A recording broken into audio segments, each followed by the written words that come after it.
Joyful, jubilant jumping jacks! Oh, Mr. Natsume. I'm so pleased for you. Locum student Mr. Naruhodo Esquire. And, wait, non-locum native... Big words, also... Sorry, I'm still playing around with this. No! Finally, at long last, there could be proof! Proof that I'm innocent and... Proof that my tea is innocent! Where the hell have you been? Good morning, my dear fellows! Ah! Airlock Sholmes! May you drink my tepid tea and fall forever sad. Didn't you just say your tea was innocent? Also, let me readjust my little dude here.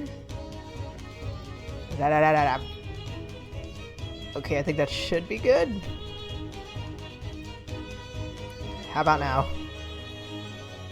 How about this? Okay. I thought the tea was innocent. Yeah, I was thinking the same thing. Oh, Mr. Sholmes, he came! How wonderful! Please, save your derision. I know what you're all thinking.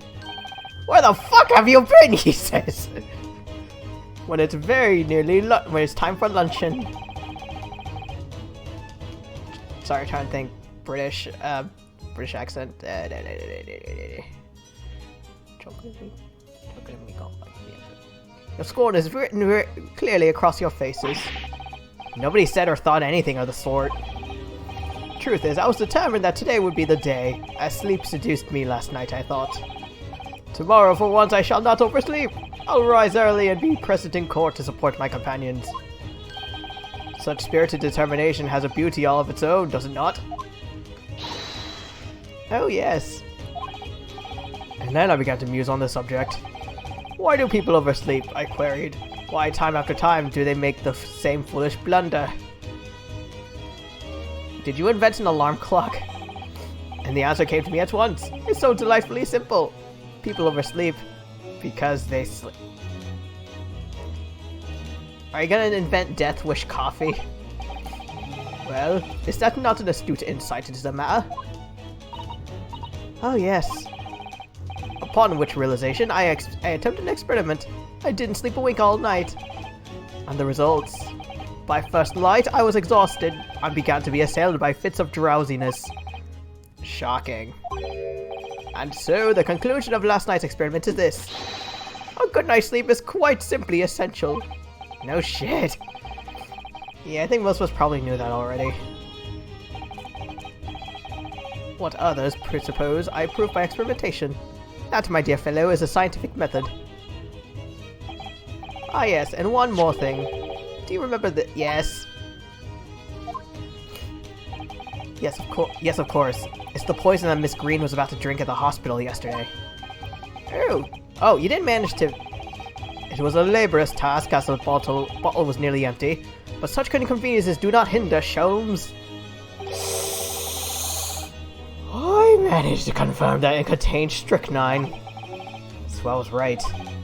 Perhaps, though of course such circumstantial evidence doesn't prove Miss Green's guilt. I shall leave the bottle in your care now, but licking the inside— Were you doing that?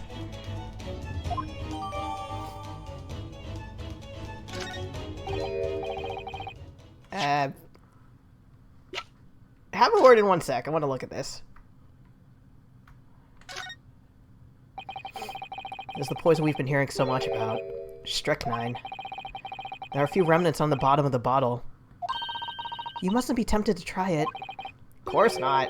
As long as we don't lose this try. Ryunosuke?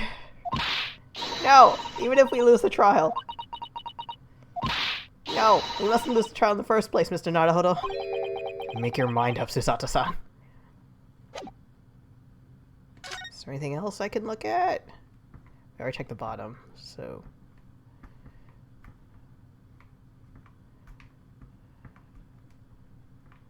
Because when I saw the cursor change...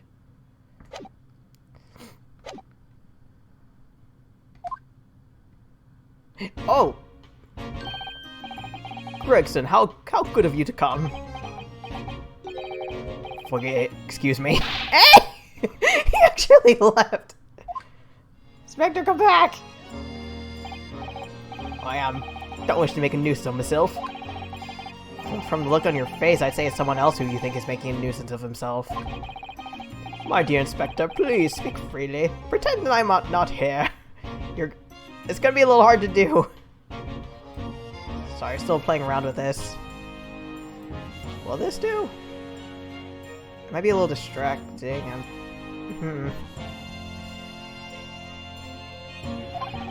Believe me, if I could do that, life would be a whole lot simpler for me. Do you have the results, Inspector? Of the investigation of Mr. Shamspeare's room? No. Not yet. It shouldn't be long enough. Shouldn't be long, though. Now, I'm here about something else. That dead convict, actually. The one with from the poisoning? Yeah, that guy. Sorry, one more little quick test here. How about this? Maybe a little lower? Okay, how about... Maybe this'll do?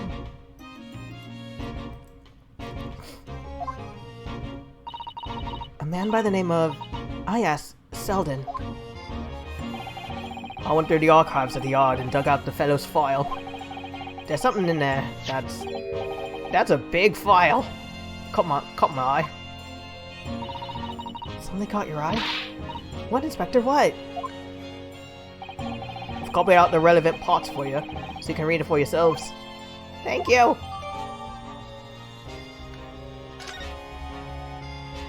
Let me look at it. Selden, 18 counts of burglary, 6 counts of suspected murder. Natural causes while in prison. Estimated £1,000 worth of loot he stole remains uncovered. Manchester Strangeways prisons announced the death of convicted murderer and burglar Selden. First name or last name? By natural causes in the early hours this morning. He had been suffering with fever since the end of October. Alerted by the shouts of his fellow cellmate, medical staff arrived to find him already dead. Isn't that just the same as this? Wait. It is!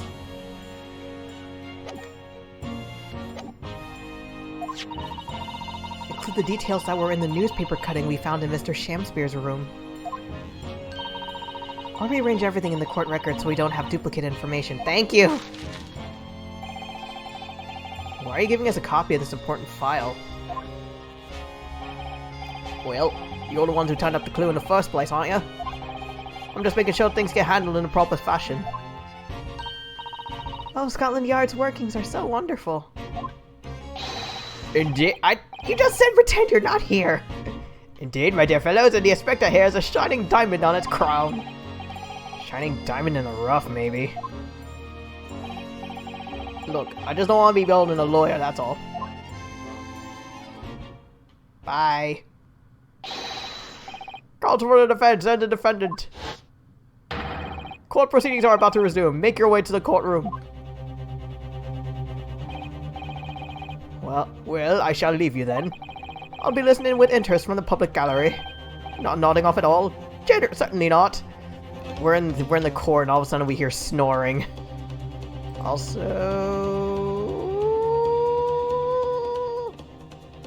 sorry, I'm still working out the bugs for this little. I'm loving the hippity hop that the little avatar does, but trying to get the. I don't know if I want it to be constantly jumping or just like every now and then, if that makes sense. Thank you, Mr. Sholmes. I'm rather tired of seeing Mr. Mustache in floods of tears personally, so best of luck to you. That big word. Yes, Mr. Natsume.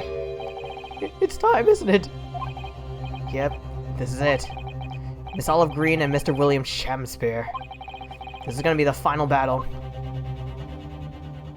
I still don't know what Olive has to do with all this, except for the poison, except for the strychnine, but maybe I won't really have saved Soseki-san. Excuse me. Until I've exposed the whole truth of everything that's been going on. But it's all coming to a head now. You can do it, Ryunosuke. You have to. And one more... Sorry, I'm still trying to figure this out. Maybe this will do?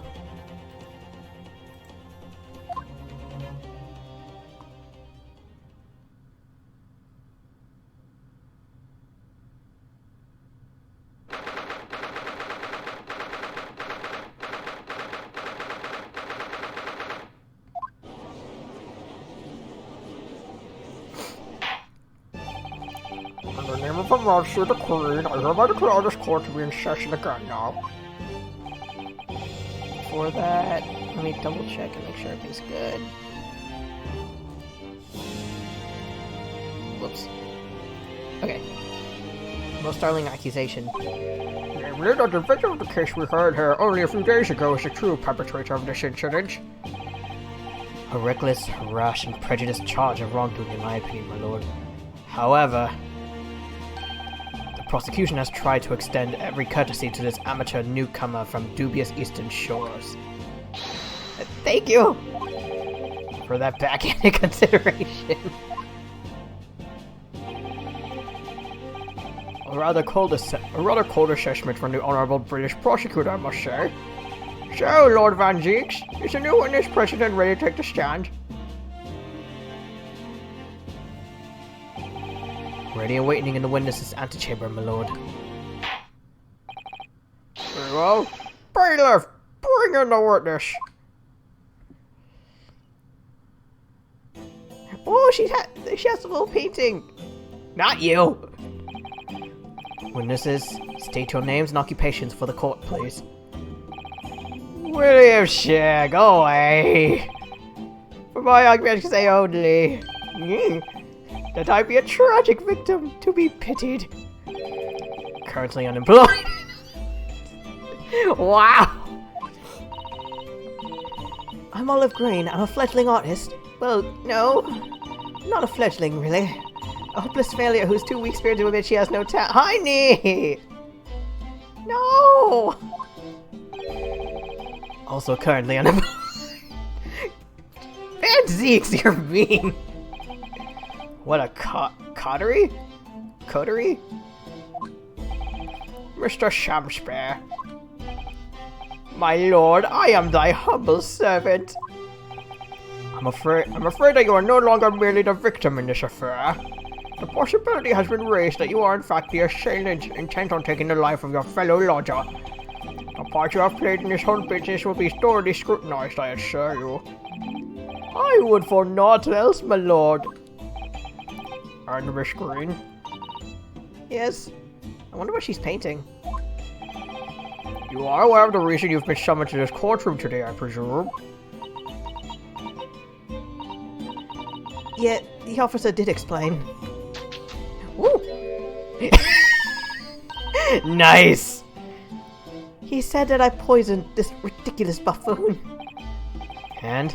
Do you accept the charge?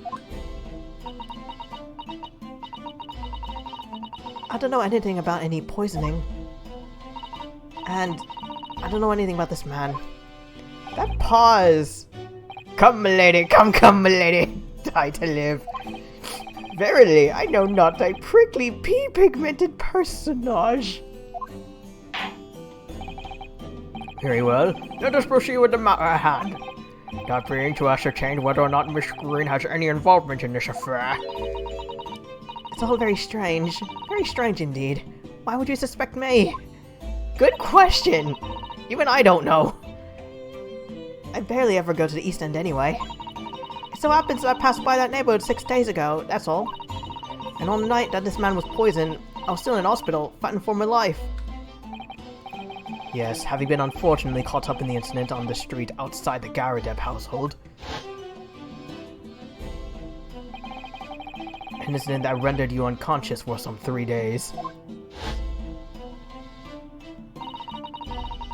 I was struck in the middle of my back by a knife, through no fault of my own, and now I'm under suspicion? Ask Ryunosuke, not me! What other irrelevant things might I be suspected of? It's all very disturbing. Your energies may be better spent worrying about random knife attacks, I feel, Miss Green. At this point in time, all that appears to connect you and Mr. Shamspeare's lodgings is the Briar Road incident of 6 days ago. That's why. We would like you to testify formally now about exactly what happened. Oh no! The incident 6 days ago? You mean you want me to relive that awful accident? Unfortunately, yes. Please tell the court what happened that day. And of course, we will be interested to hear from you about your movements that day too, Mr. Shamspeare. What happened 6 days ago has nothing to do with me being poisoned. Too bad, start talking. Let us proceed then. The witnesses will present their formal testimony to the court on the subject of the incident that took place on Briar Road.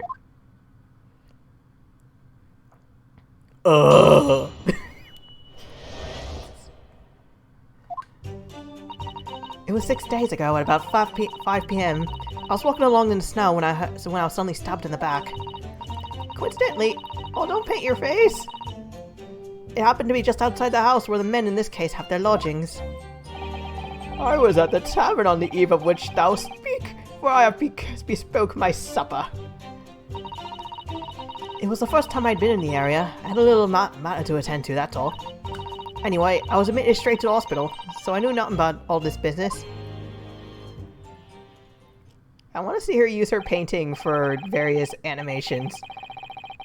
Yes, a second incident inside a week at what I believe to be aptly described as the haunted lodgings. One can only presume this is the most unfortunate coincidence. Meanwhile, you say you were not in your room, Mr. Shamspeare. 'Twas the following morn when I did awaken that I learnt of the dire events. Marry, what commotion did the officer's alarm make on the floor above mine? When Soseki-san was arrested on suspicion of attempted murder. As suspected, there is nothing connecting these two witnesses but happenstance. True, it does seem as though they're unrelated at first glance. But I'm not so sure. How do you know? There's something lurking in the shadows here. I feel certain of it. And this is my one and only chance to expose it. Consul, you may now cross-examine these two witnesses, if you please. Yes, my lord.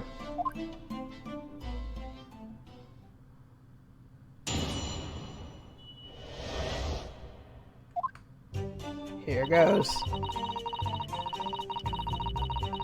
Hold it! I'm well acquainted with the case. I'm sorry you had to go through that. It was awful. I still can't believe I was unconscious for so long. And I woke up to find that the case had been solved and the culprit arrested. Yes, the incident that has been resolved already. Perhaps it would help you to consider the bad dream that ended with your awakening, and should now be forgotten. Yes, I suppose so. Thank you. But before you put it completely behind you, Miss Green, I need you to remember the details one last time. You must tell the court exactly what happened that day, for us to arrive at the truth about this new case. Trouble is, there's nothing to tell, really. I was just walking along the pavement.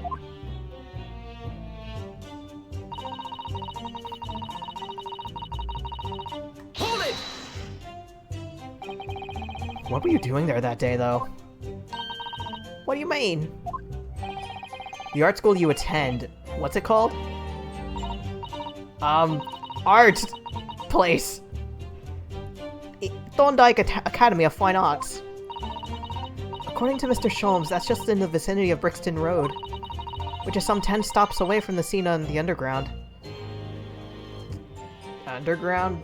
10 stops? I believe you mentioned before that you also live on Brixton Road, right? So why would you have been walking along Briar Road in the middle of the East End? Wait, hold on. Which one is Brixton? Like, I know it's not labeled, but maybe...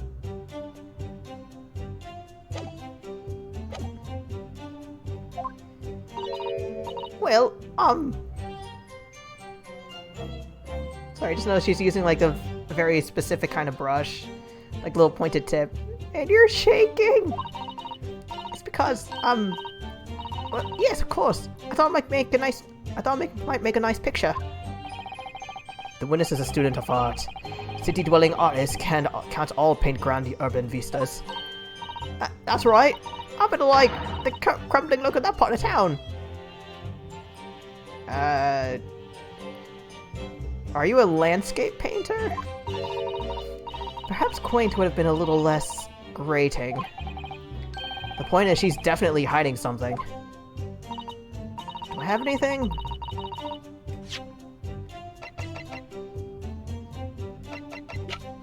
Like, I know I have this, and I know she has the other half, but how do I present it? If she's trying to hide why she was there that evening, it must mean there's a reason for her not wanting us to know. That's the key. And you, Mr. Shamspear, on the evening of the incident 6 nights ago, would you tell the court what exactly you were doing? 'Twas be my pleasure, sire.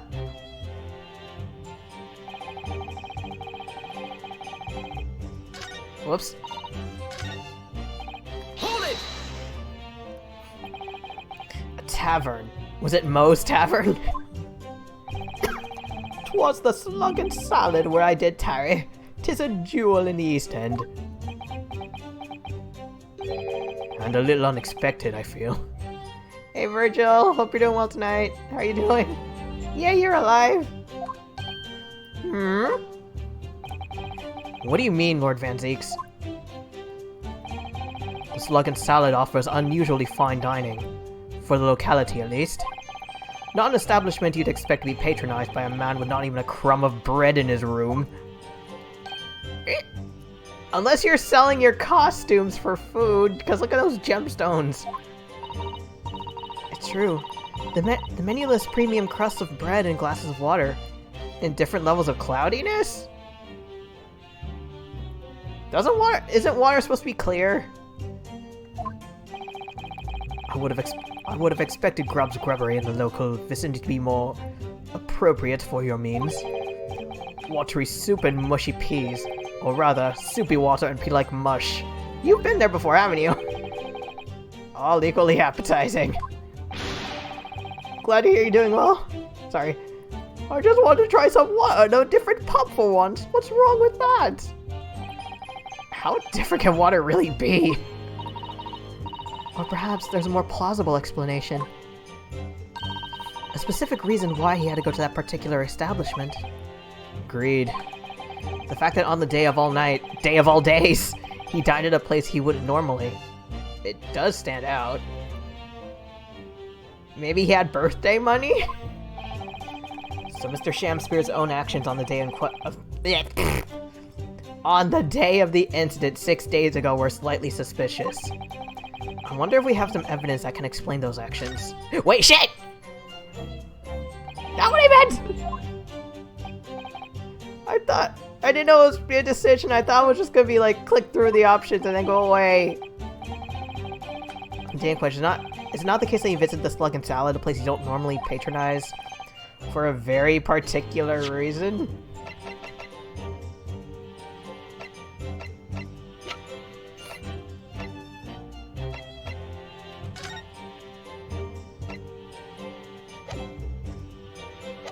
I'll take the hit.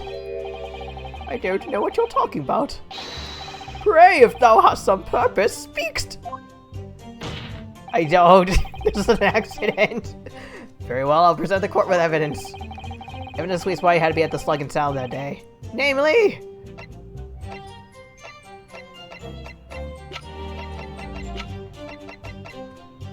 Take that! Give me the L. Oh, good Horatio. There are more things in heaven and earth than are dreamt of in your philosophy. Horatio? I believe it's a line from Shakespeare's play Hamlet, Mr. Naruhodo. Be it a line from the great Shakespeare, from this, Mr. Shamspear, the message is the same. You stink!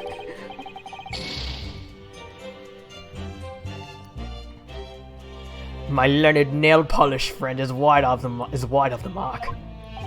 Hardly surprising, given this witness's obtuse literary quotes. I do wonder if there isn't perhaps some evidence that would explain why it was a slug and salad.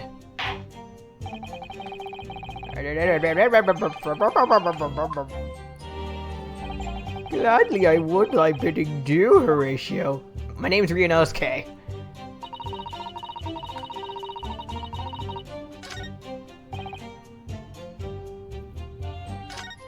Okay.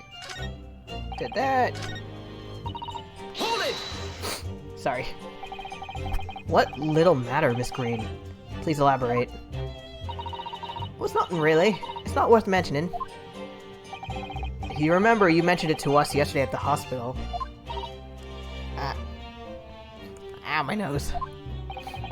It was related to the card you were holding. Miss Green!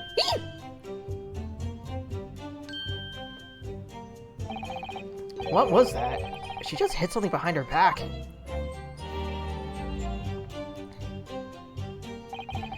From memory, I believe the card contained a note that read, I have information regarding the death of Duncan Ross. What's that matter? That's nothing to do with... Hello? Excuse me!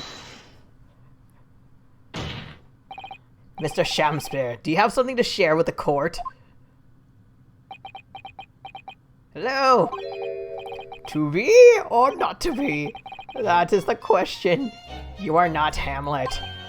Ah, pray forgive me. The great bard's word springeth from within me with ne'er thought. Don't tell me it's because you're possessed by Shakespeare. Wait. Okay, my brain is having a moment. It's sort of going bad. Is Shakespeare dead at this point? Or if not dead, just, like, retired? Oh man, I'm sorry. Hearing Miss Green's words a moment ago seemed to make you think of something. Something of relevance, perhaps. Well, nay, sire, 'twas nothing at all. Presumably you know the name, though. Mr. Duncan Ross, I mean. After all, you were both lodgers in the same house. I would it were so, but sadly, nay. Lodging be a lonely occupation, sire. My lodging fellows be rarely known to me. So you haven't heard of him, even though he passed away in the room just one floor above yours? Excuse me. Meep. Miss Green. Me, my lord? Have I done something wrong? The card that was mentioned before, containing the note, do you have it upon your person? I do, yes, but I don't need it anymore. In fact, I should throw it away, really. Please don't! We need it! Evidence! Before you dispose of it, the court will take it as evidence, please. Of course. That's what links Mr. Shamster and Miss Green. It's Duncan Ross. Now continue with your testimony, please, Miss Green.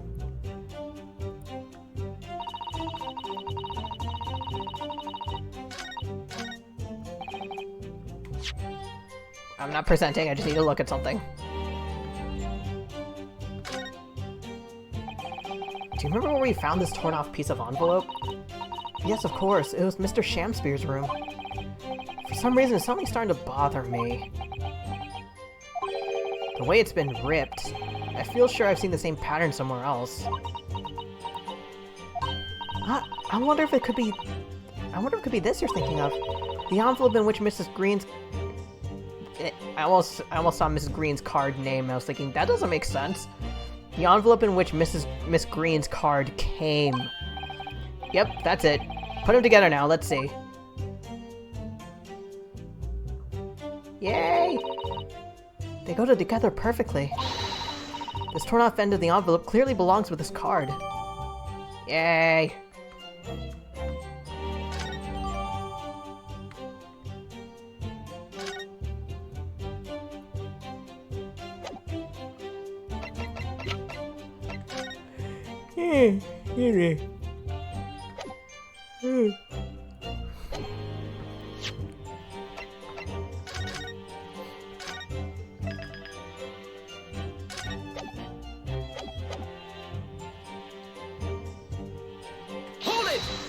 let's blink through all this.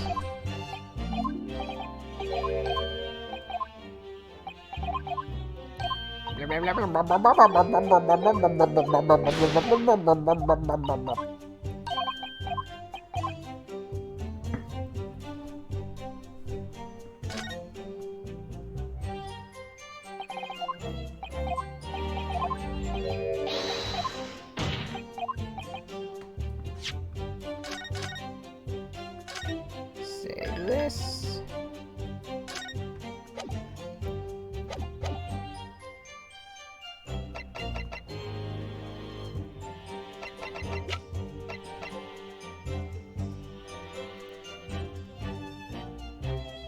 Wait, does it matter which one I present? Whether it's this or this? Take that! Oh, thank God. I believe this card reveals the answer. Good lord, Miss Green's card, you mean? That's right, my lord. It reads, I have information regarding the death of Duncan Ross. Come to the Slug and Salad on Briar Road at 5 p.m. on the 17th. Don't tell anybody else about this letter or the meeting. It is a matter of utmost importance. Mr. Shamspeare, your actions on the afternoon of Miss Green's stabbing are exactly as described in this note. Personally, I find it hard to believe that that's a coincidence. Don't you, Mr. Shamspeare? Well... Excuse me, may I say something? Yep, what's up? A card was delivered to me. It doesn't have anything to do with this odd man, does it? Well, you'd think so, yes, but it's hard to believe it's merely... My lord, may I? May you watch, Miss Green? I'd like to make something very clear about that card. Oh boy. Very well, may I amend your testimony to include details about the peculiar notes. She got really serious. This note was delivered to me at my address. It's nothing to do with the odd man next to me here. Why was half of it found in his room, though? Can I present that? Objection! Yay! The day before the incident, exactly 1 week ago now, this note was delivered to your address. And upon carrying out the instructions in the note, you found yourself in the hospital. Yeah, I did. It's terrible, everything that happened to me. Yes, it is terrible. If it's all true, that is. Oh! Miss Green, have a look at this. Have a look at this. It's the torn off end of an envelope. Is it? And it so happens that it fits together perfectly with the envelope of the note. Where'd you find that? Mr. Shamspeare's room. My room? Yes, your room. Mr. Shamspeare. Do you perhaps remember this note from somewhere? Well... Your actions that afternoon followed the instructions in the note to the letter. Come to the Slug and Salad on Briar Road at 5 p.m. on the 17th. And that's exactly where you went. Let me ask you again. Well, you already knew about this note, didn't you? Where are you looking? And you, Miss Green. What'd I do? As this torn off end of the envelope proves, the note was originally in Mr. Shamspeare's room. So how is it came to be in your possession? I don't have the first idea. I'm just a fledgling artist, that's all. There is only one explanation. You broke into Mr. Shamspeare's room and stole it. Or... I don't know, what if... maybe either she broke in, or maybe it's like, hey, wanna hang out? And then the letter thing happened. Whoop! You didn't... Well, sorry, thou hast to what? You broke... I mean, thou were in my room? You're breaking character. What on earth do you want with me? It would seem that both witnesses need to testify again.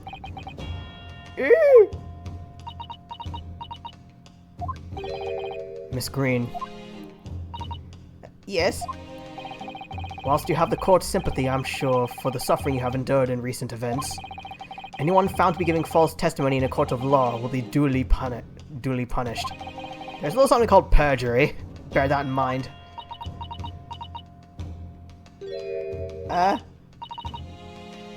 That's a new look. Yes, I know. Very well then, witnesses. You will give formal testimony again now. On the subject of this curious anomaly.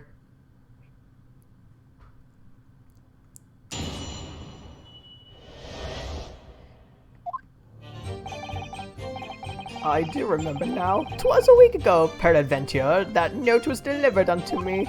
On the day writ therein, I did tarry a long hour at the slug and salad, yet nobody came. Thereafter, on the evening I shared the company of the Japanese fellow, I did see the note had vanished. I don't know what you mean. You think I snuck into this man's room, do you? Why would I? Gee, I could point out the villain here, and as for that torn off page of the envelope, I don't know anything about it.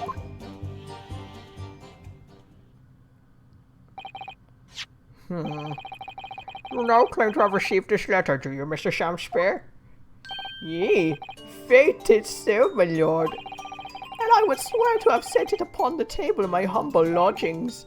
Yet, 'tis clear to me now that since I returned from the tavern that night, I have not laid eyes upon it. Well, that being the case, young lady, it would appear that your testimony... A lie? Is that what you think? How unfair you to think I'm the one lying. I beg your pardon? I'm just a fledgling artist, as I said, and fledgling artists don't lie. I don't know. Anyone and everyone's capable of lying. That note was delivered to me at my address. Besides, him. We all know who the lawyer around here is. That's true, Miss Green. How do you explain the facts? This part of the envelope was, without question, found in Mr. Shakespeare's room. I see plenty of reasons why you should explain. Sorry? I'm a fledgling artist. My job is just to say what happened, that's all. It's your job to give the explanations and the proofs. You, the fledgling lawyer. Fledgling will do his best. Evidently, my learned friend's cross-examination is our only hope of learning the truth. Roll, Counsel. I'm ready. I'm ready. Very well then. The defense will now proceed with the cross-examination. Miss Green clearly did break into Mr. Shakespeare's room. There can be no question of that. And that's how she acquired the note. Yes. Two facts that are starting to lead me to a possible explanation for all this. Okay, I'm a little lost. She was hit in the back when she tried to do that 5 o'clock meeting. So supposedly she broke into his house before that. And Shakespeare saying he didn't notice it was missing until the night of the poisoning. It's not a pretty one.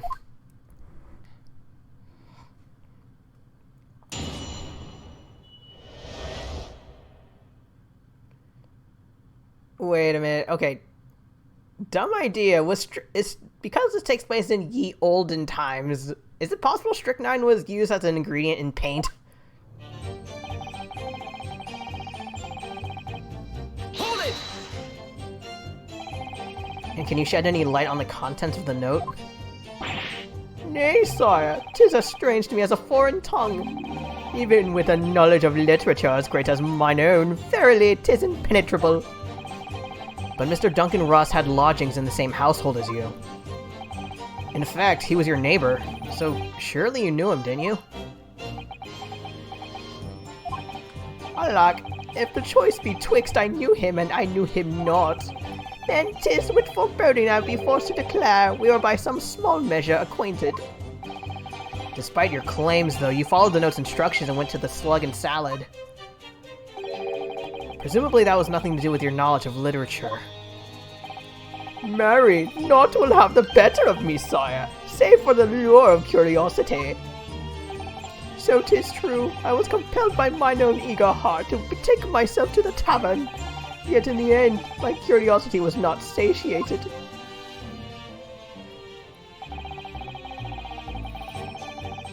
Hold it! So even after waiting for an hour, no one appeared? Well, yes, sire, 'tis as thou sayst. Really? You paused for a moment before you answered. In truth, when thou asked whether nobody appeared, I did suddenly recall. Really? Do you mean to tell the court that somebody did appear after all? I was not alone that night at the Slug and Salad, my lord. No, 'tis returning to me now. I did treat my lips to almost clear water. Very questionable water, and mine innards to a premium crust of bread. Like paper-thin slice of crust? And all around me danced a great many companions. Imaginary friends? What do you mean? Flies, sire, flies! I don't think flies count. Good lord! In the name of Beelzebub, what were they? I get the reference to Beelzebub, Lord of the Flies, but I was expecting that name drop. Fairies, perchance, from a midsummer night's dream, come to taunt me. I don't think they'd be taunting you over food. Like, give them a flower and maybe two couples about to be married and you're good. I think they were just flies. I can't help thinking that the flies ought to choose something more wholesome to buzz around. Is that wrong of me? Maybe the Slug and Salad serves rotten food. Hold it! When exactly did you notice it had gone missing? Such idle thoughts ne'er occupy my mind. I am busied with greater ideas. In other words, you didn't notice. Several days passed between your outing to the tavern and Mr. Natsume's visit to your room. Yes, it appeared that the note disappeared sometime in that interval. Such idle thoughts ne'er occupy my mind. I am busy with greater ideas. You've already said that. And yet during that time, Miss Green was comatose in the hospital, was she not? Clearly then, she could not have been stealing things from Mr. Shamspeare's room. Yes, of course. It's all some sort of misunderstanding. Isn't it, Mr. Prosecutor, sir? You gonna help out? You have so far failed to give a satisfactory explanation as to how you came by the note. She's like reaching out for him like tag team, and he's just saying no. I'm not here to advocate for your defense, madam. I won't tolerate inconsistencies in your story. You will do well to remember that. Oh dear me! What's Lord Van Zeke's getting at?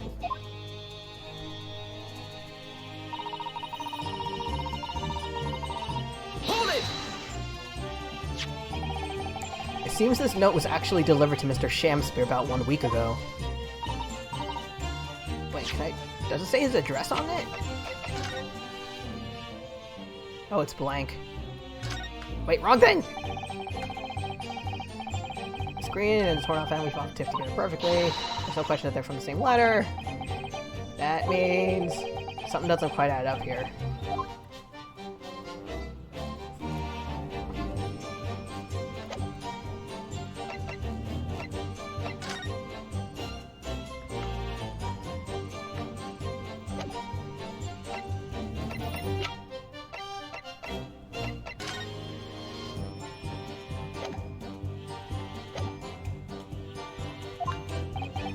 But for some reason, it ended up with you and it ended up in your possession.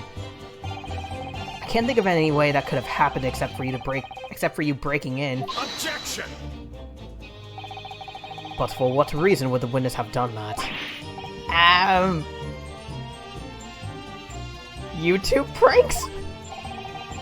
I won't deny that Miss Green's possession of the notes would have appear to defy logic.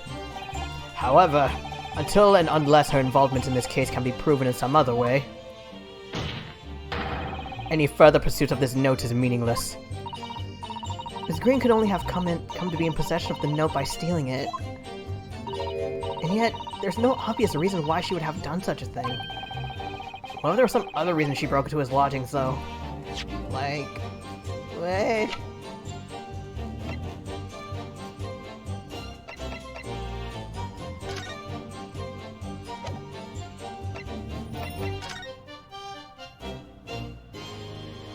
"18 counts of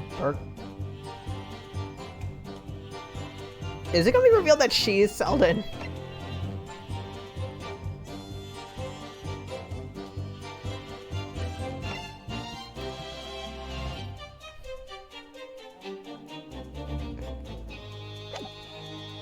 Or maybe the 1,000 pounds worth of loot? Yes, we should pursue that idea. We're close now. Oh, hey, Lucky Sea Queen! Oh, and thank you for the little PNG. Yeah, it's sort of a little placeholder until I can get a better handle on either the VTube Live 2D program, or I can get a better idea for a PNG thing.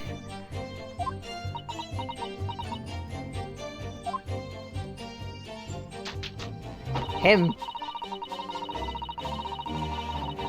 Hold it! So you don't want to tell the court the truth about the letter, is that it? I'm a fledgling artist, remember? Artists are nearly always introverted characters. I kind of fall... Okay. I guess I sort of kind of fall into that category of artist since, I know the PNG I drew that up earlier today, but...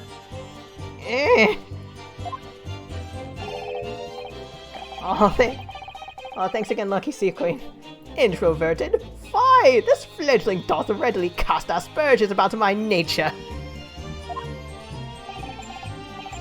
Yet I am an angel, a seraph. Birds do harmonize with my song. The wind doth frolic on my wings. You're sure that wind isn't a fart? Oh, pity! Wherefore dost thou accuse one so pure of heart, ample woman? And what is this boogie you're doing? Uh-oh. Pure of heart? I don't think so. Even a fledgling like me can see you're just a failure. Oh!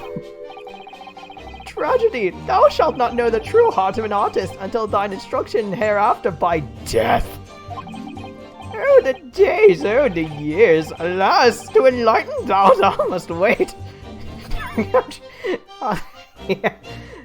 Yeah, I'm trying. I don't know, this dude, it's like, I don't like the personality he's going with, but the way he's saying his lines, like, I can only imagine it's like the whole... Mr. Naruhodo, interject with some clever remark. This is your chance to shine. What do I say? Exactly, I'm not a Shakespearean actor. No, as far as I can tell, the only thing that's going to resolve this argument is evidence. Yes. I thought she was about to say a wrestling match. It's clear that Miss Green did in fact break into Mr. Shamspeare's room. And that's where she found this letter. Two more or less forgotten conclusions that lead me to one terrifying conclusion. Terrifying? I'm afraid to say, the outcome of this cross-examination may well change how we look at this case completely.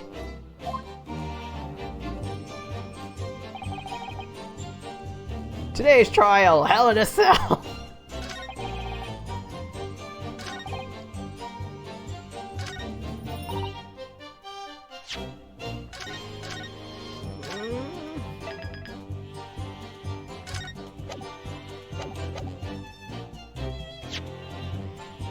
Oh boy,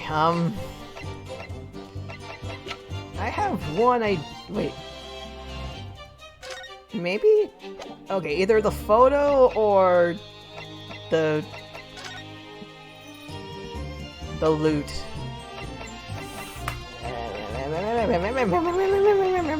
Objection! Damn it! Okay, maybe the loot?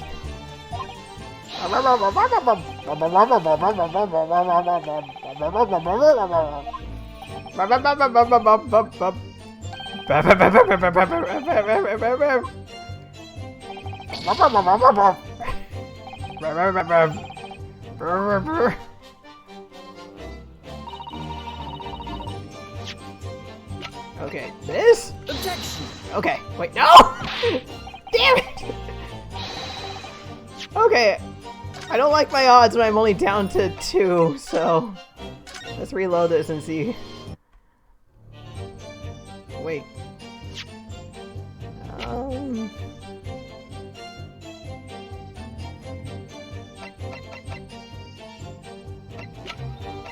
Can I press her again? No, that's not pressing. Hold it! There we go. See if anything's changed. Objection!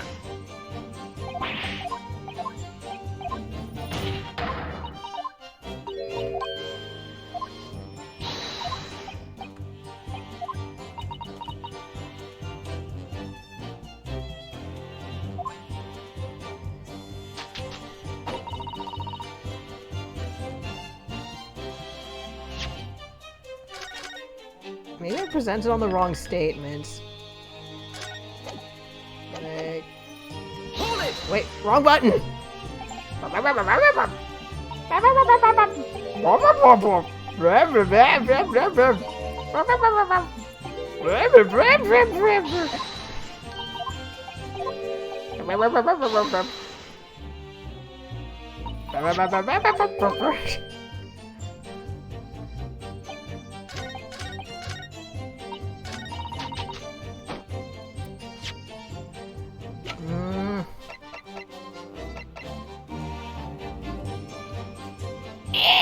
Objection! Damn it!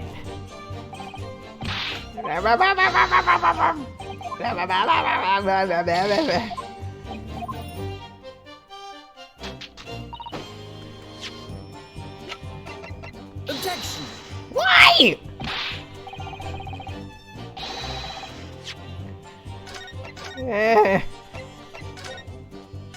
This is okay. This is probably the toughest case so far for me.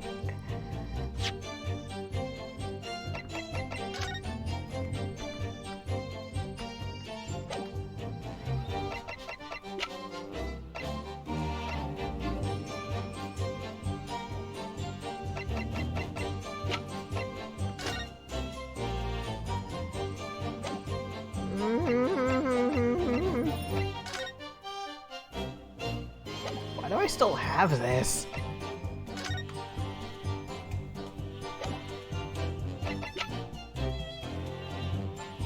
Objection!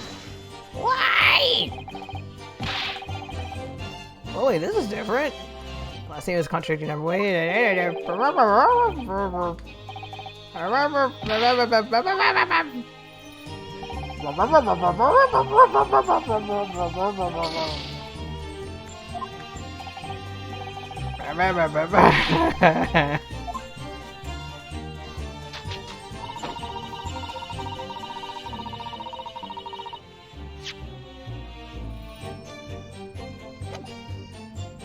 Hold it! Maybe something new. Until it's truth by the letter. Fledgling artist. Introverted. Boogie woogie woogie woogie.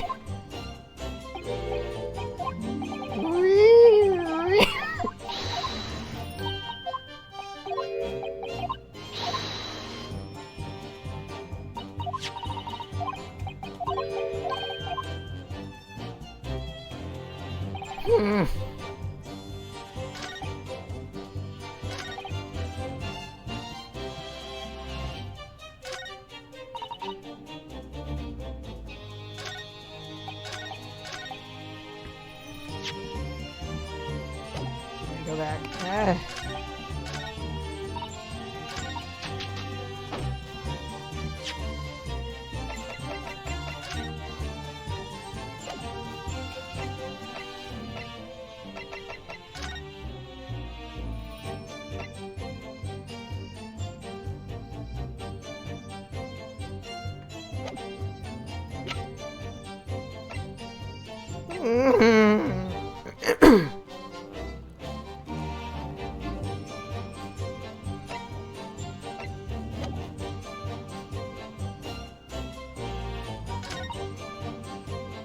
Oh.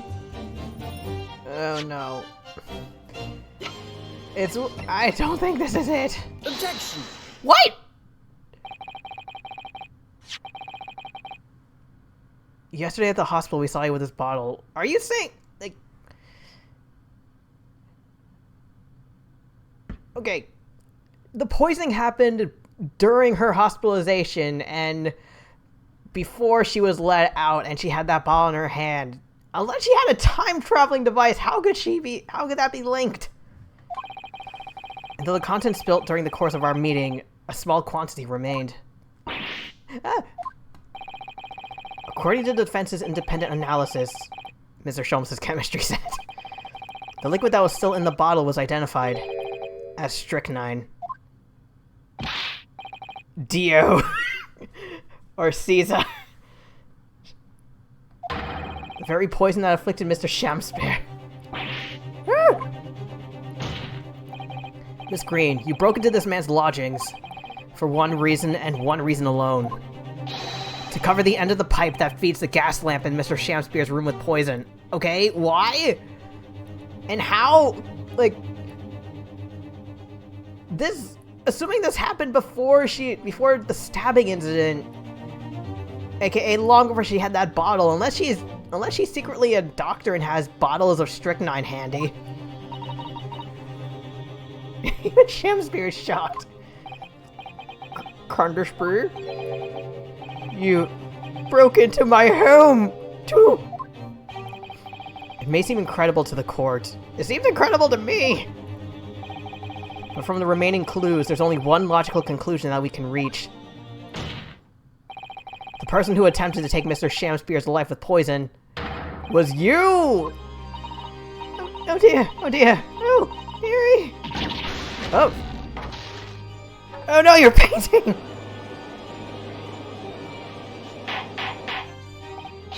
What the?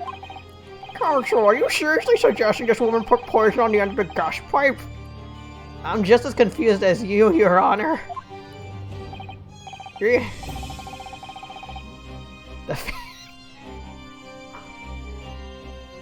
Yeah, Ace Attorney. Gotta love Ace Attorney and the fainting spells. There's no other way to explain the facts. Can you at least give me a timeline of when she did this? Because I'm still stuck on she only had the strychnine after she was released from the hospital, which was long after this whole thing. But if Miss Green didn't do said this odious trap 6 days ago, and the victim had put his mouth to the pipe that very evening as expected, the attempted murderer would have happened 6 days ago, surely. Also, how would she know about the whole gas pipe? Like, does she do the gas pipe trick as well? Well, that's a very good point. Perhaps not, my lord. I beg your pardon? There was a significant police presence in the area that evening, on account of the incident on Briar Road. The stabbing incident? Local residents were being interviewed throughout the night as part of the ongoing inquiry. A circumspect criminal would likely have chosen not to carry out any wrongdoing at that time. Lord Van Deeks. And of course, the following morning, there was more activity at Mr. Shamspeare's address. More activity? Ah! Right! You mean his fellow lodger, Mr. Natsume. Wait. Throat.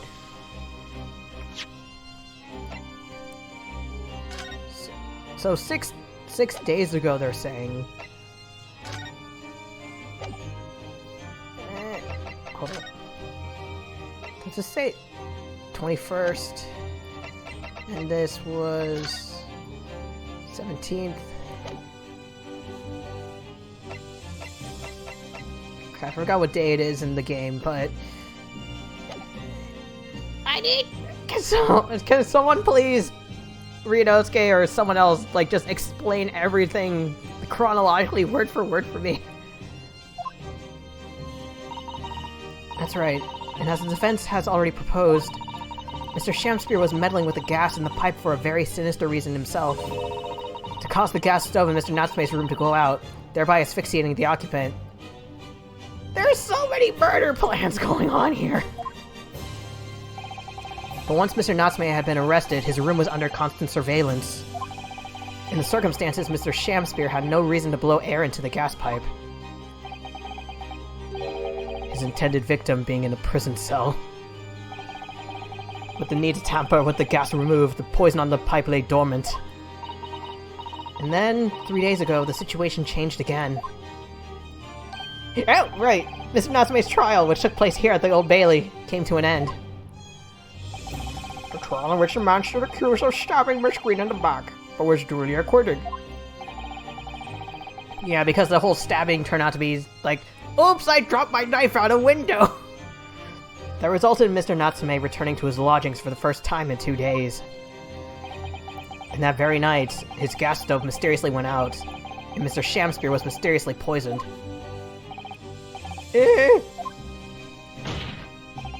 In conclusion, the poison that was present on the mouth of the gas pipe had been put there in the victim's room some 4 days earlier. Whoop! Mary! Oh, she's on the box! With that new understanding, it becomes clear that this letter was all part of the plan. All according to Keikaku. The court will recall that the note gave instructions to visit the Slug and Salad at 5, and that the recipient should tell no one else. The reason for those instructions are now clear.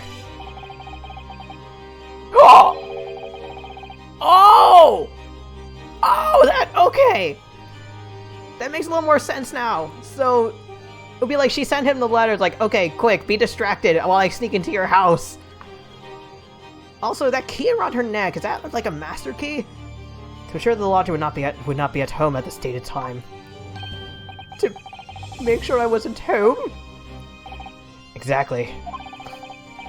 While you were out, Miss Green could safely slip into your room, knowing that she wouldn't be disturbed.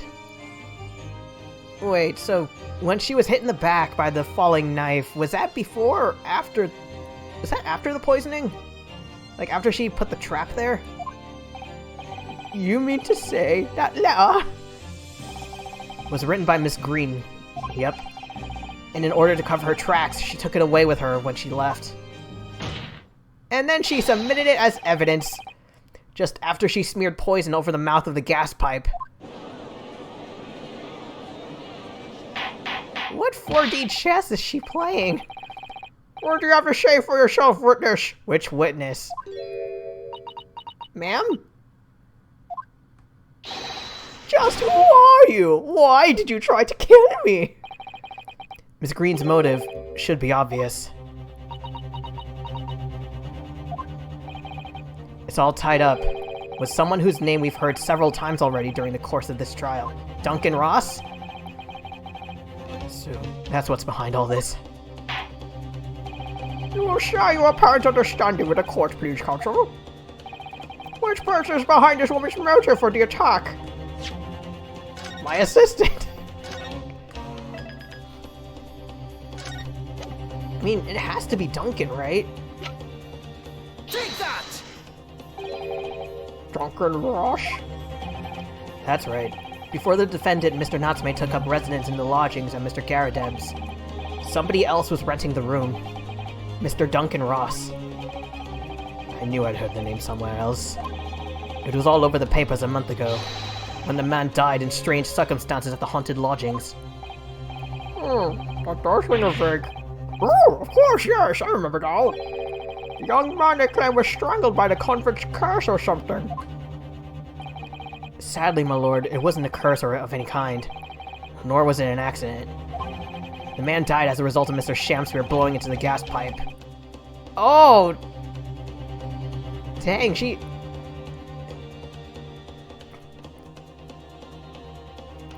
How did she catch on that it was his fault? That it was his fault?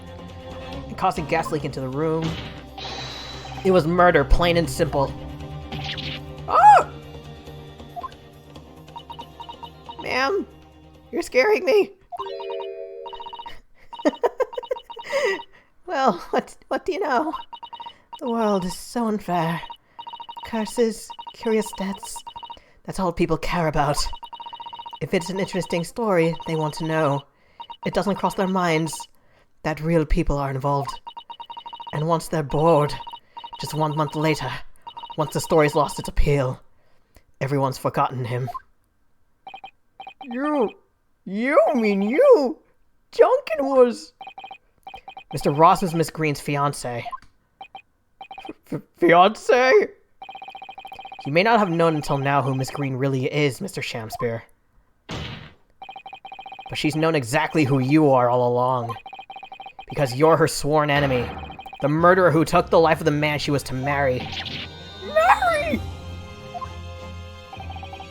Miss Green, is it not the case that in order to exact revenge on Mr. Shamspear, you smeared poison over the end of the gas pipe? Green! Okay, I'm scared of what your face is gonna look like when you turn around. Oh,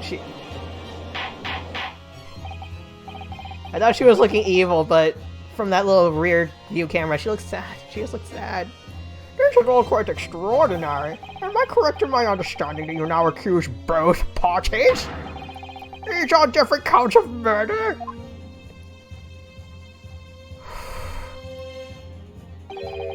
Yes, my lord. That's correct. Objection! Inhaling so deeply, it appears that my fledgling learned friend has taken in a lungful of dubious gas that's causing his judgment to be clouded. Huh? Why would Mr. Shamspear have wanted to kill these lodgers, as you say? You have completely failed to provide a motive to substantiate your accusation against the man. Yes, that's right, Mr. Reaper, my liege. I have been slighted. 'Tis lies, all lies. I deny every utterance. Hippity hop, hippity hop. And you'll have to forgive me, Mr. Naruhodo, sir. But I don't intend to admit to anything either. Yeah, there's a lot going on here. Miss Green. Yeah, it's like I was on the edge of my seat until Mr. Shamspear decided to decided to do the hippity hop. I'm sure you'll think I'm being very rude, but... Whoa! Oh, it's like a sword and shield! I'm not going to be sent to the gallows for the likes of this scoundrel. Objection! But you broke into his room. If you didn't do it to smear poison on the pipe, why were you there?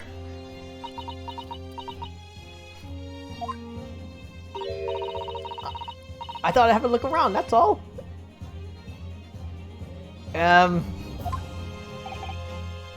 Is that really the... Sorry. Alright, I suspected him. So I thought perhaps I might find some evidence or something in his room. Evidence that it was him who took Duncan's life. Oh, vileness! Oh, villainy! Oh, tyranny! Oh, rotundity of this woman! Miss Green, can you belly flop on this dude and crush him? But in any case, whenever I leave my room, I do turn the key in the lock. You know what? Actually, I can belly flop on him. I'm pretty heavy. That whole place is falling apart. The locks on the doors are no different. Duncan showed me once how to unlock the door with some terps and a piece of wire.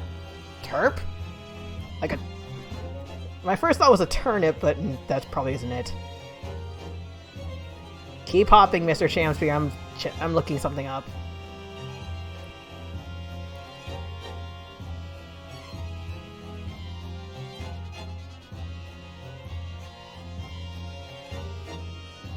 Okay, sorry, I'm trying to look it up. I got TERP, which is a surgical procedure. I don't think that's it. Turpentine? I guess that would make sense. Like, rubbing it on the wire and shoving it in. Spirit of turpentine, oil, fluid obtained by distillation of resin harvested from living trees. So, pine sap? Mainly used as a specialized solvent, it's also a source of material for organized synthesis. Oh, awfulness! Oh, watchfulness! Oh, tyranny! Oh, profanity of this woman! We will consider your trespassing on some future occasion. But for now, tell the court what you found. What evidence your search revealed. Well, I spotted a note that I sent him lying on the floor. When I went to pick it up, I noticed something. One of the floorboards was loose, and underneath it, I discovered a secret hiding place. It? Yeah, we found it too. Inside we found a newspaper cutting, a photograph, and an empty tin box. Ah yes, well, thing is, when I found it, the box wasn't empty. You took what was in there, didn't you? Ah, there was something in it! Yes. Oh! Oh my god! You clever little lady! You were just wearing that and you just had that evidence around you this whole time and showing it off in broad daylight. It's rather nice key. Also, I was wondering when that key would come into play.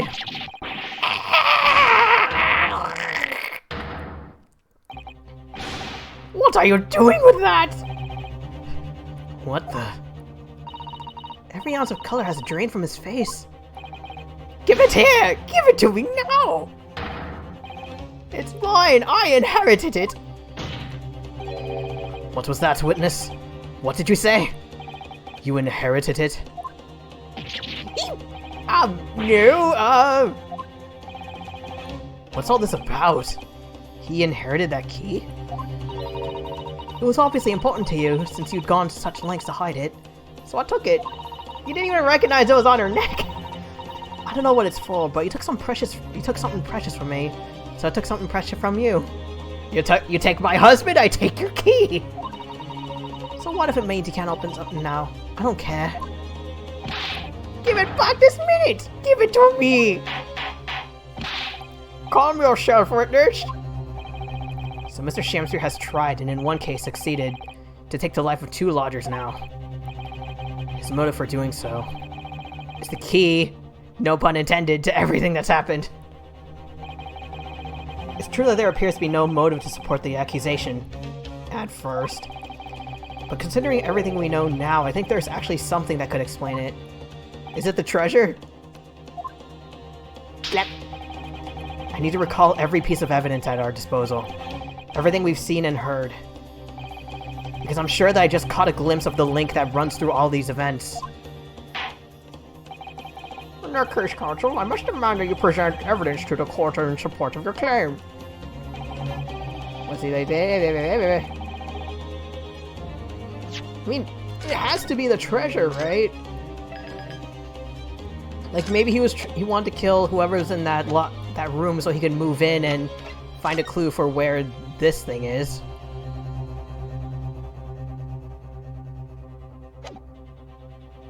It has to be. Please? Thank God. That's an official police report, is it not? The Selden file. How did you get hold of that? Selden? The now sadly deceased Mr. Ross and the defendant Mr. Natsume have only one thing linking them. A Shakespearean actor who tried to kill them with gas. And they had lodgings in the same room. Well, yes, we know this, certainly. A room that was formerly occupied by Selden. Until that is, he was arrested by Scotland Yard for his involvement in multiple burglaries. And 6 counts of murder. I see. And it so happens that the convict Selden left behind one very substantial mystery when he died. Some 1,000 pounds worth of loot that he stole, which as yet remains to be found. Yes, of course. It's coming back to me now. It's right in this file here. 1,000 pounds lost en route to hell. That was how the paper summed it up. And it seems that one particular fellow inmate was with the convict in his final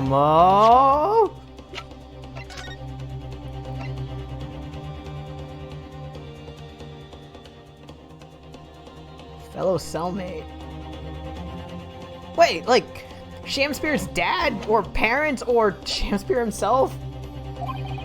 It's not hard to imagine Selden entrusting that inmate with his most closely guarded secret. Oh! Called it!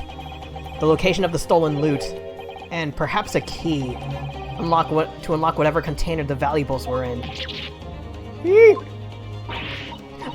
You mean this case?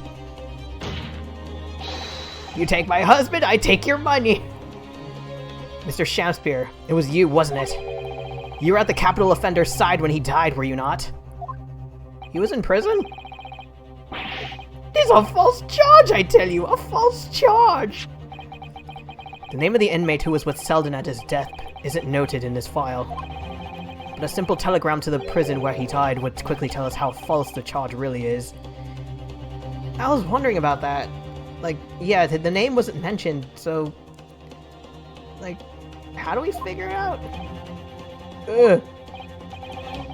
But even if it's true, why would a man be so intent on killing every subsequent occupant of the convict's lodgings? I think... Okay. I'm probably off the mark, but I think it's because that room holds either the very treasure itself or a really big clue as to where it is. And if Shamspear isn't the one getting the room, someone else could have possibly stumbled upon it. There's only one explanation for that, my lord. It was in that very room that Selden hid his loot.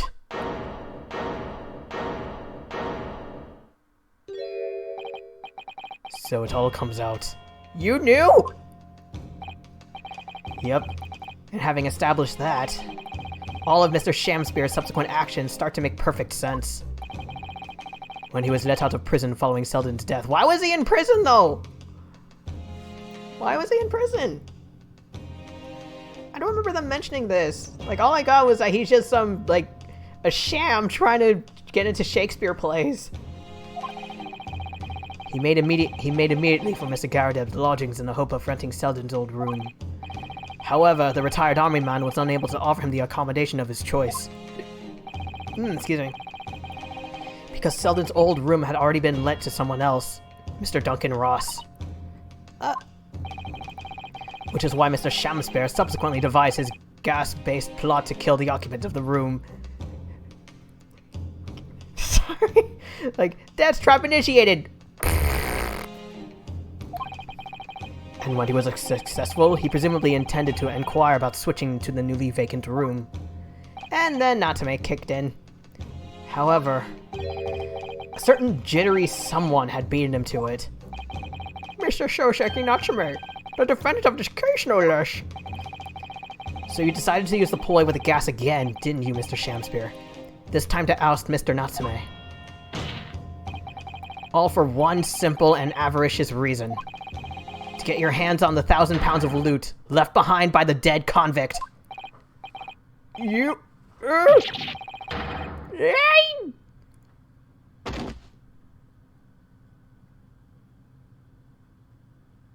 That's it? Looks like I'm gonna snuff it before they get to stretch me What? Listen, I want you to have me loot. Oh, this is the Selden. I want anything to stop the coppers getting their mitts on it. It's in the room where I was lodging when they got me. Here, this is the key to it. Take it. Always stay one step ahead, mate. See you in hell, I guess. Shamspear.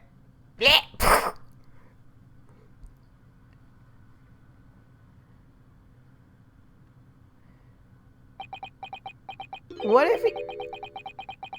Okay, about to say, what if after all this Shamspear goes like, you know what, screw it, immediately yanks the key from Olive, busts the doors down, and rushes out to the Selden room.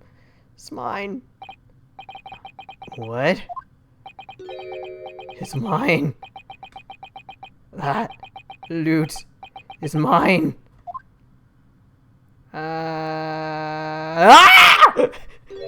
What is that face? Mr. Shamspear? I think he's lost it! It's all lies, I don't accept... Oh wait, maybe he's not Shakespeare anymore. I don't accept any of it, why should I? After all, you don't have a shred of evidence! We can't prove it! I killed that fellow! Forsooth, I'm the victim here, remember? Isn't that right, ladies and gentlemen? Should we get you a chair? Am I don't admit to it, there's nothing you can do. You can't arrest me, for the time being anyway. Verily, you can't arrest the victim, can you? Isn't that right, ladies and gentlemen? I'm so... This is not the time to boogie! A few more hours, what? I swore to myself that I'd get my hands on it, and I can almost taste it now. I won't deny my hips don't lie. Do you really think I just give up? There's no question in my mind now. He's guilty. And a little loosey-goosey. But he seems so utterly intoxicated, emphasis on intoxicated, by the idea of the loot. Oh my god, I just imagine, like, what if he found the treasure, opened it, and it's just a little child's drawing, and it's like, Selden, what? And just Selden says, my son drew that, he's 2 years old. I'm afraid that however hard you press him, he'll never admit to what he's done. Evidence, huh? There is a way. Pardon? There's one way I can finish him. No. Yes. He's already committed the most heinous crimes to get his hands on that loot. Which means all we need to do now is find it first. Last one out the last one out the courtroom's a rotten egg. Fine plan, were it not for the fact the police thoroughly searched the room following the death of Mr. Ross. If it's there at all, it must very well be hidden indeed. Without conclusive evidence, I certainly cannot rule. If only there was some way we could find the convict's loot quickly.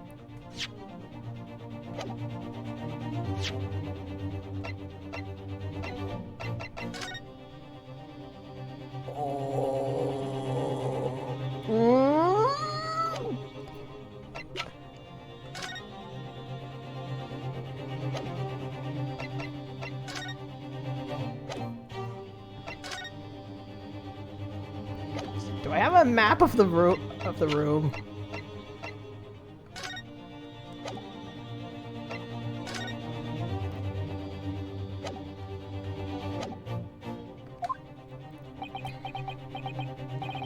This is the final piece in this complex puzzle.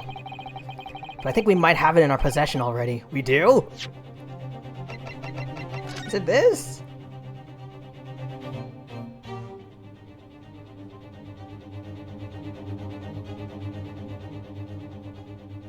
Okay, I can't remember if all the rooms look the same.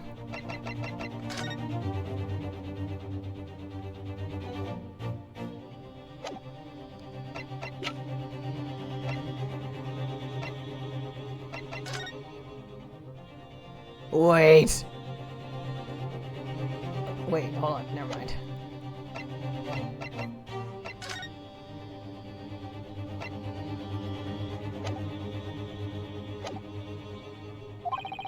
Or rather, I think we may well have something that can help us find where that loot is hidden. Your Honor? Yes, counsel? The defense would like to make a proposal about how to find the late convict hidden loot. Oh! Oh! I think I know. I think I know what it is, but I don't know. I might be wrong. I believe we already have in possession of something. We are already in possession of something that could give us a clue as to its whereabouts.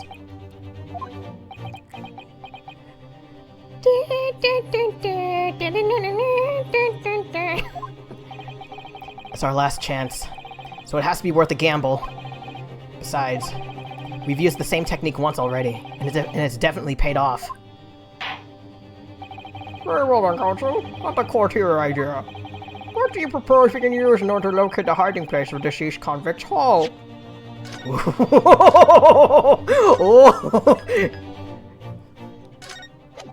Oh my god, please be right, please be right, please be right. Take that! Please? Those are Mr. Shamspeare's handprints on the wall to his lodgings. That's right, my lord. Yes! Yes! Exposed as a result of the defense's independent investigation.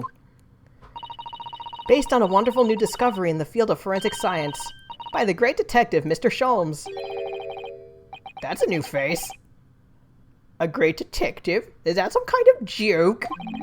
Do you really think I'm going to be daunted by a man with such a ridiculous title? I think I'm gonna still give him the whole voice. Yo! Oh, it's Sholmes talking. I should think the great bard ought to recognize such a title when he hears one, Mr. Shakespeare. There he is! Perhaps we should compete for the honor of the most ridiculous title. Ah! 'Tis Herlock Sholmes himself! What are you doing here, great detective? Your usual haunts are the filthy backseats of the capital, are they not? Ah, Mr. Reaper, it's been too long. And I see your complexion has worsened since last we met. Oh, long time no see, friend. Your skin is awful. Mr. Sholmes. He does know Lord Van Zieks? Well, enough to say something like that. Mr. Sholmes, though you may be heralded as a great detective by the population at large, that does not give you the right to come and go in my courtroom as you see fit. If I may, my lord, Mr. Sholmes' newly developed scientific method has helped us uncover vital clues in this case already. Clues, you say? Yes, the handprints! I call them skin prints, my lord. What he said. My method identifies every location touched by an individual under scrutiny. It's the method by which we were able to ascertain this gentleman's gas pipe activities. We learned he has been French kissing the pipes. You need only a small sample of something the individual has previously touched to make an indicator solution. In your case, sir, I used the teacup you had been holding. Elementary. So now, Mr. Naruhodo, race you to the lodgings. What am I to use as a sample to make the indicator solution this time? I'd say... I mean, I still have the teacups, but you mean something else? Thank you for offering to help, Mr. Sholmes. When the convict was arrested, he was living in what is now Soseki-san's room. We need a sample to help locate Selden's loot.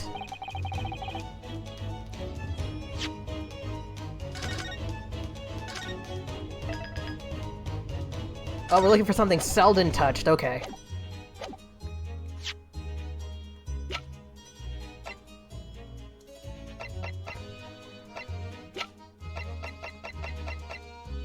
I feel like... okay. Wait. Wrong thing.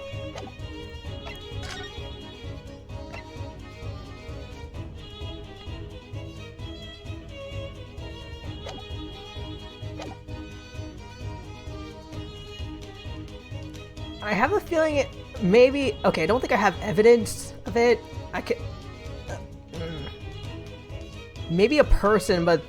one, that seems a little far-fetched, and two, assuming the last person Selden touched would be Shamspear, does that mean he hasn't showered in weeks?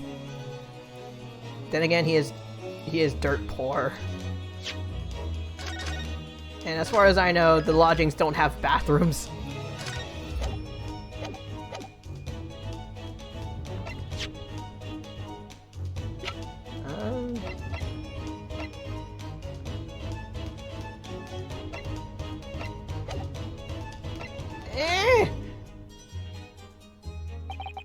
We'll need something of Selden's in order to create the indicator solution to find his loot. And something the convict owned happens to be in the possession of somebody listed in the court record. Oh! The key? The key? The key? Upon my word, Mr. Naruhodo, your powers of reasoning appear to be on the up. So, which particular person do you have in mind?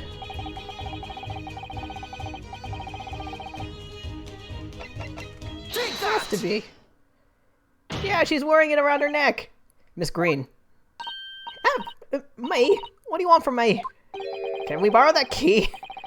The key around your neck, if you please. Sorry? Oh, he's sweating. That key belonged to Selden. I have a bad feeling that it's gonna lead to Shamspear tackling her or something.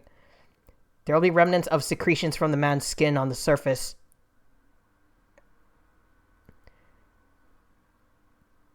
Shamspear, do you not use napkins or anything? Or is it that, like, once you got the key, you just pocketed it? Very true. That's the sample we need.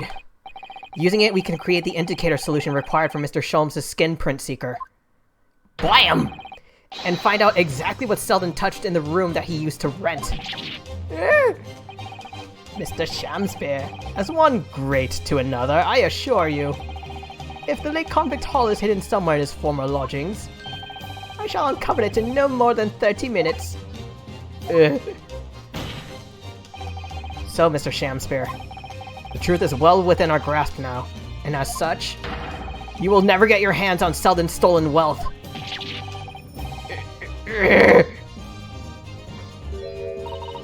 In that case, I'll gladly let Mr. Sholmes have this key. No! Give the key to me! The detective shan't have it! It's over, Mr. Shamspear. No! No! You're out of options now. There's only one thing left for you to do. Admit your guilt. Whoa! Whoa! Oh, confetti! Oh, shambles despair! How are you exploding confetti?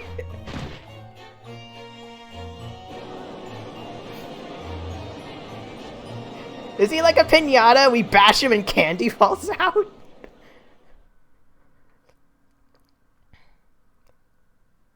Oh, his gems are gone. I never intended to kill the man, really.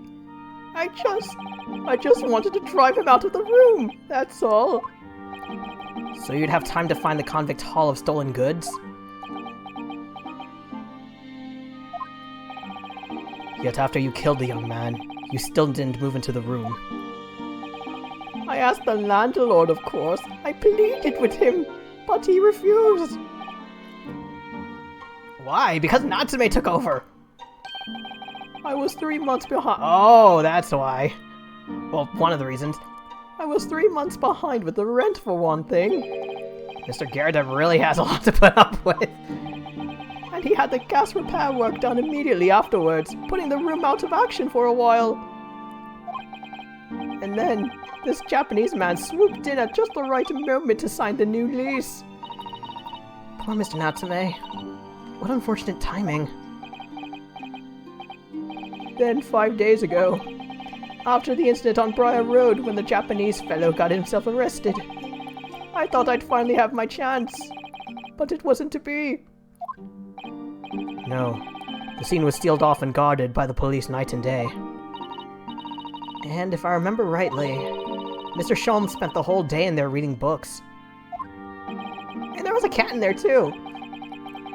I couldn't even enter the room, let alone search for the loot. Which is why on the day Mr. Natsume was acquitted, you once again tried your trick of blowing air into the gas pipe. Unbeknownst to you, however, that action would lead you to a deadly trap. Hey, she's here! William Shamspear, how does it go? To be or not to be? That is the question.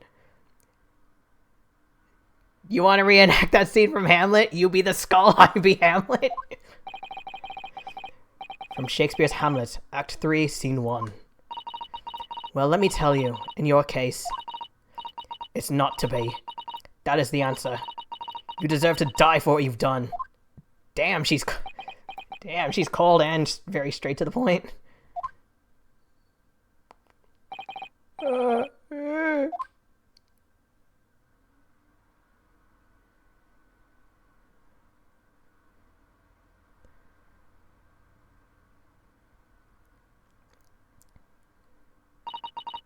At first, I really did think it was just a terrible accident. I'll never forget our conversation the night before Duncan died. They briefly met? The gas supply... Wait. Oh, she meant Duncan. The gas supply and my new lodgings are a complete disaster, you know, Olive. The gas supply? Yes, the stove always seems to go out in the middle of the night for some reason. That's no joke. They say it's the convict's curse. Oh, Duncan, please, don't stay there. I don't care how cheap it is. Alright then, if it's that important to you, I'll start looking for a new place. There are spare rooms in my house. Why don't you leave that horrible room tonight? No, I'd better not. We said we'd wait until we graduated before we told our parents, remember? But that was the last time we ever spoke. That very night, he fell victim to the gas. Olive! If only I'd known it was going to happen, I'd have insisted he left that horrible room that instant. But instead, all I've been left with is bitter regret. I stopped going to school, but something kept drawing me back to the house on Briar Road. I saw a stooped Eastern-looking man with a mustache coming out of the house one day when I was there. He walked up to the road to Grub's Grubbery for some food, so I followed him. I sat myself down next to him. He had some watery-looking soup and started to pick a quarrel with a publican. That place is cursed, I tell you! Cursed! The ghost of that convict who used to live there! He's trying to suffocate me! I wake up in the middle of the night, freezing to death because the stove has gone out. The room is full of gas and I can hardly breathe. But the pipes have been checked. No problem there. It's like, I'm the problem! That's what they're thinking. But how could that be? Duncan was gone, and now this man had almost suffered the same fate. Could it really be a curse? It was Shamspear. Then I remembered. A rumor I'd heard about the gas companies going around investigating the gas installations. A rumor? Ah, you mean... Yes, everybody's heard the stories, it seems, about how they go around checking the pipes. How anything connected to the gas can be extinguished by blowing air into the pipework. Oh? That's when it started. A little flicker of doubt in the back of my mind that just wouldn't go away. Was it really an accident, though? Once I'd had the idea, it wouldn't leave me alone. It plagued me day and night. So I bought... Okay, I was about to say, how the hell did you buy poison? But then she said black market, and it made sense. A black market? I've never been. I just heard people talk about them. And you really can buy anything you can think of there. In some ways, being able to get my hands on this so easily made me even more determined. I'd have to find out one way or another. Was Duncan's death an accident, or was it murder? And your chosen method for establishing the truth was simple, but highly effective. Smear poison on the gas pipe he suspected the man of tampering with, and wait. If Mr. Shamspear was innocent, nothing would come of what you've done. But if he was guilty, he would pay for his crimes dearly. Now I'm wondering, what if she smeared strychnine on all the gas pipes in those lodgings, so if anyone put their mouths there, like if she suspected this one room, but if that person was innocent, then okay, let me set up the trap in another room, or maybe another room, and just keep going. I found out the name of the man I suspected, William Shamspear. And then I wrote him this little note. Duncan! I have information regarding the death of Duncan Ross. Come to the Slug and Salad in Briar Road at 5 p.m. on the 17th. Don't tell anybody else about this letter or the meeting. It is a matter of utmost importance.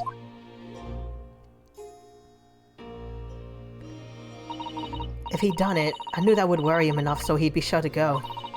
So I waited to see if it worked. And of course, Mr. Shamspear followed the instructions. I worked out where the gas pipe was straight away. So I smeared a good amount of the poison I bought, all around the mouth of the pipe. All the time praying that the devil's work wouldn't be done, and that it was all just some wild fantasy. Actually, no. All the time praying that the devil's work would be done, and that the culprit would get his just desserts.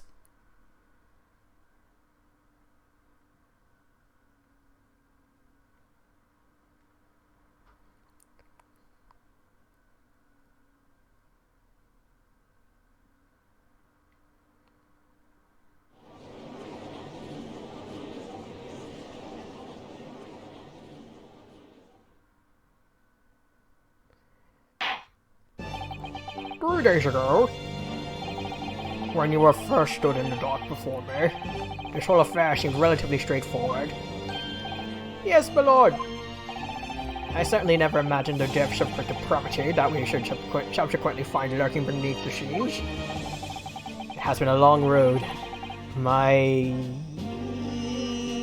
Nika nika nee! What are those, friend? Oh, yes. And once I certainly did envisage. One I certainly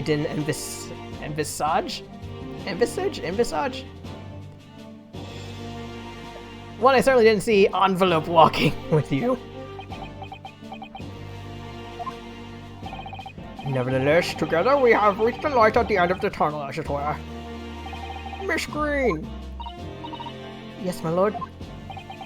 you will henceforth be stripped of your freedom as punishment for the attempted murder of Mr. William Shamspeare. Yes, I know. And you, Mr. Shamspeare, you will be tried for the murder of Mr. Duncan Ross in cold blood, and the subsequent attempted murder of Mr. Shoshiki Natsume present here.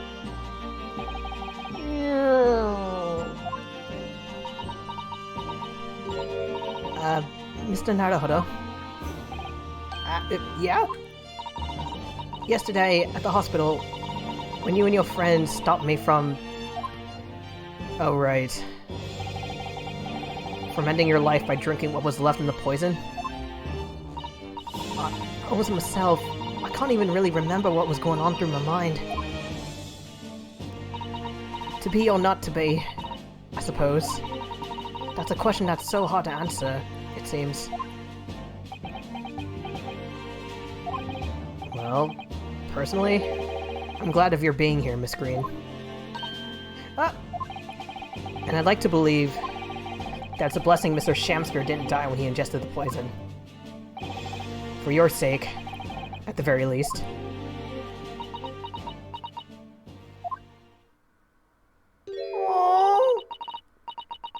Because of you, I chose life, not death.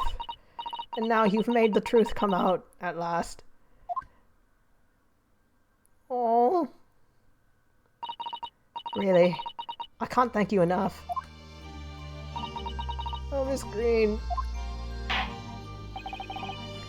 Mr. Shoshiki Natsume.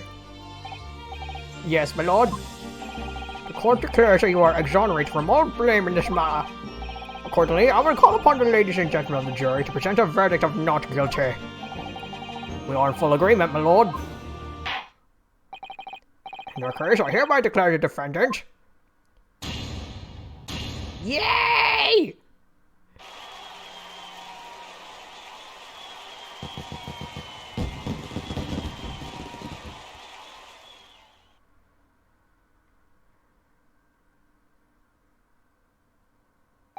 Court is adjourned.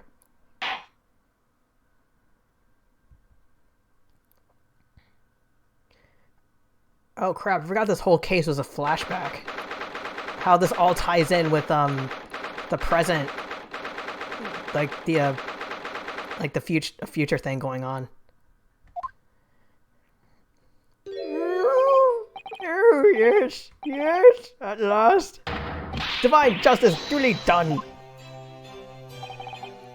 Divine justice? Not from you. For him, anyway. My dear Philip, if there was any divine justice in this world, you would shit. Hey, Charles, he worked. That mustache looks just fine on him. No, this has nothing to do with my mustache. Some say that a luxuriant mustache is a sign of physical prowess, Mr. Sholmes. Really? Once again, you've saved me from doom. I'm very happy to have been able to help. Congratulations on your acquittal. You're second in almost as many days.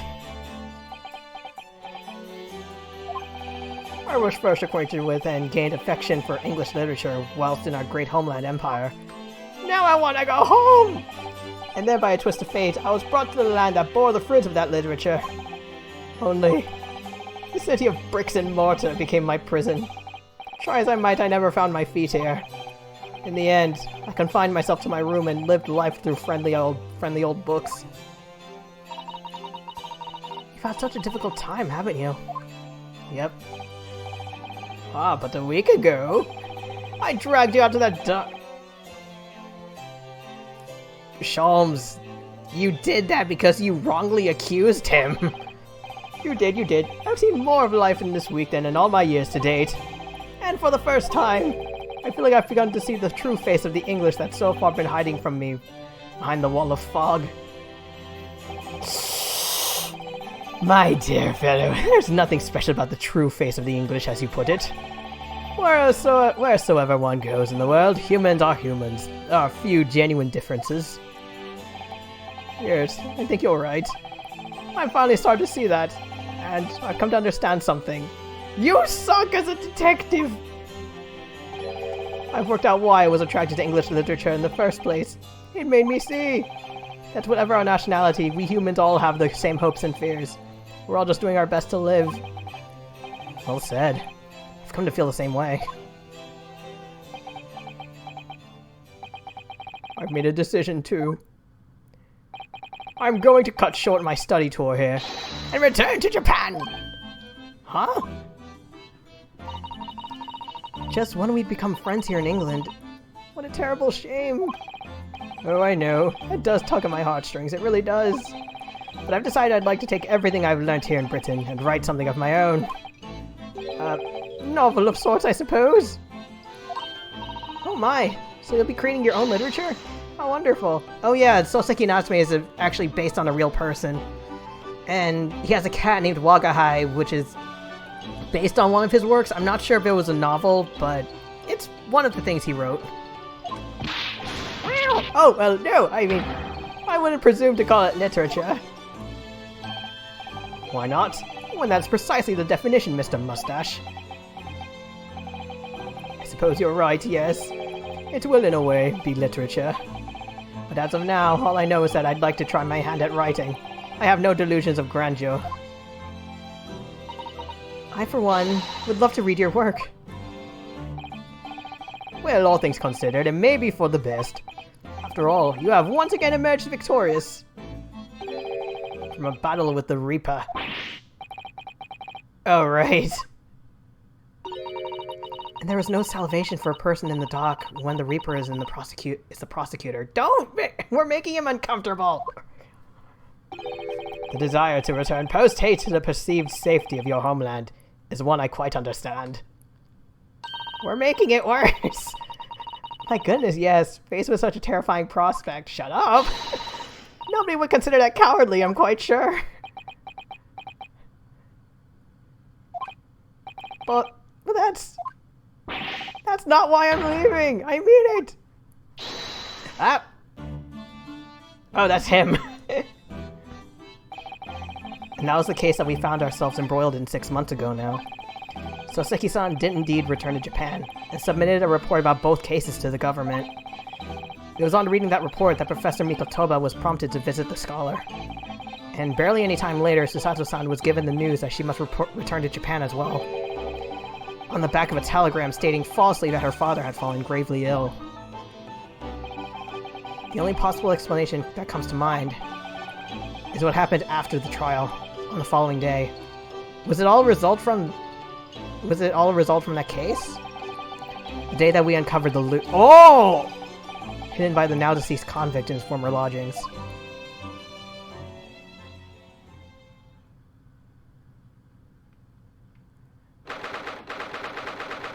Alright, I don't think Oh, this is when they found the— Yeah, when they went to find the loot. Also, there's a cat here! Oh, well done, Mr. Sholmes. How simply marvelous of you.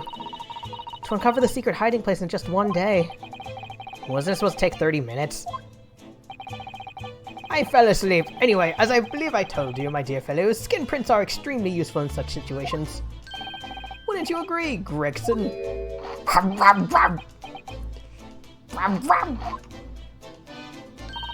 Grexy's been happily munching in agreement this whole time, you know, eh? Happily? I think perhaps humorlessly might be closer to the truth. Or hangrily.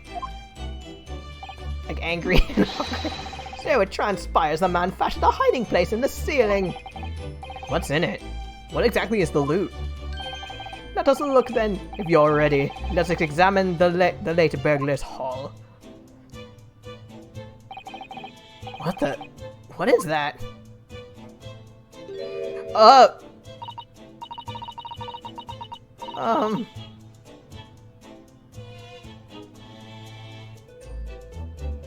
Maybe, yeah, like a neckband or collar, but why the blood? Collar, it's huge though. Look at all the gemstones set in it. Alright, is no one else noticing the blood? I can see why it was claimed to be worth 1,000 pounds. Perhaps I could have it as a belt, not with the blood on it. Have you noticed on the inside there? There's some dark stains. You don't think they could be blood, do you? I mean, there's quite a lot of it. On second thought, perhaps I won't have it as a belt. Then of course there's this emblem here. Is that a bee? Wait, like... I feel like I've seen that symbol somewhere, but I'm not sure what the letter is. A large letter B and a small crown.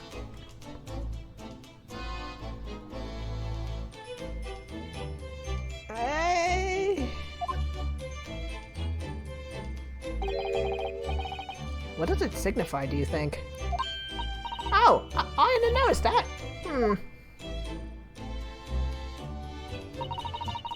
I feel as though I've seen that emblem somewhere before. What could it have been?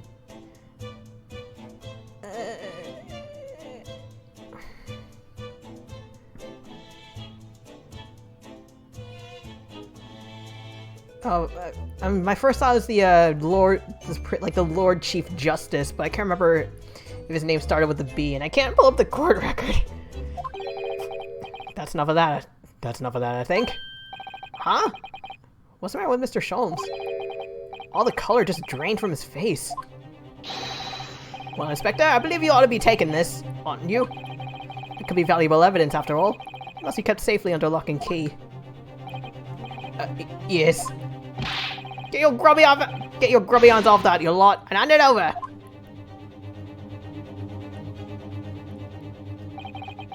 I've never seen a collar that large before.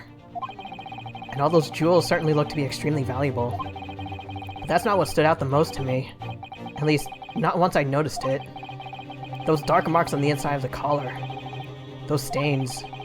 Could they really have been... blood?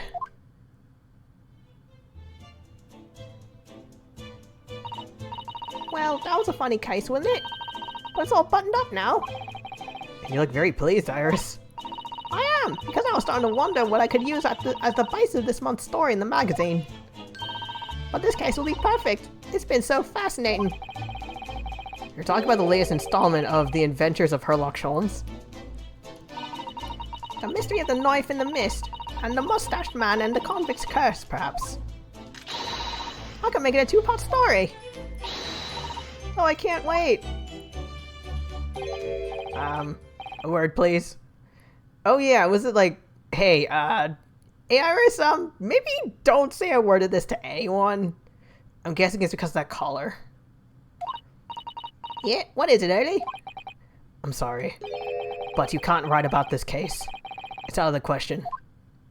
What? Why not? It's a great case. I shall have to insist that you limit yourself to the first of your two titles. The second must never be written. Is that clear? Yes.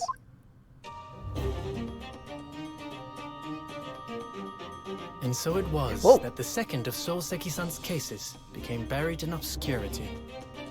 Now, looking back, I feel I understand. I can see why Mr. Sholmes forbade Iris from publishing the story. It would take a little longer before I saw the link between everything that had happened and would happen. For it wasn't until 2 months after the arrival of Susato-san's letter that events began to unfurl again, with an incident that took place at the very heart of the eagerly awaited Great Exhibition of London. Oh yeah, the giant tower they were building.